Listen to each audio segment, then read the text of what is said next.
समझना होगा कि जो आज जो देश की जो पूरी जो व्यवस्था है किस तरह से चौपट हो रही है और लगातार जहाँ हमारा युवा की जो आबादी है वो लगातार बढ़ती जा रही है और जहाँ कोई भी युवाओं के पास नौकरी नहीं है और जहाँ महंगाई कहीं ना कहीं लगातार बढ़ती जा रही है। अब हम देखेंगे कि जिस तरह गर्मी आ रही है, बिजली की कितनी कटौती होती है। जहाँ यह सरकार उत्तर प्रदेश की बिजली भी नहीं दे पाएगी उत्तर प्रदेश में, और वहीं पूरे देश की जो पूरी व्यवस्था है और जहाँ अर्थव्यवस्था पूरी तरह डगमगा गई है कहीं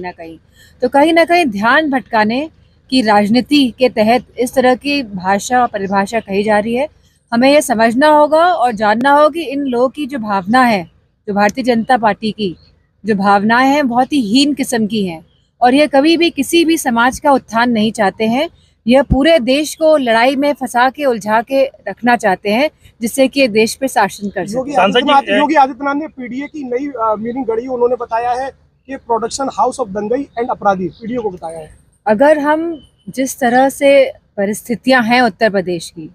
और जिस तरह से वाकई जो पीडीए का समाज है, जो हमारा दलित समाज है, जो हमारा पिछड़ा समाज है, जो हमारे कहीं ना कहीं गरीब अगड़े भी इसमें शामिल हैं, कहीं ना कहीं बहुत पीछे छूट गए हैं और इस बात का अंदेशा और आभास सभी पीडीए के समाज के लोगों को हो रहा है और कहीं ना कहीं सभी गरीब लोग जो किसी भी वर्ग के हो, किसी भी समाज के हो, उनको ये बात का अंदेशा है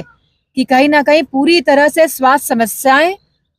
सेवाएं उत्तर प्रदेश में चरमरा गई हैं और कहीं ना कहीं शिक्षा की भी पूरी समस्या जो है आज लगातार बढ़ती जा रही है। जहां गरीब अपने बच्चों को शिक्षा नहीं दे पा रहा है, जहां अपने परिवारजनों को स्वास्थ्य की सेवाएं नहीं दे पा रहा है, तो कहीं ना कहीं पूरी भारतीय जनता पार्टी केवल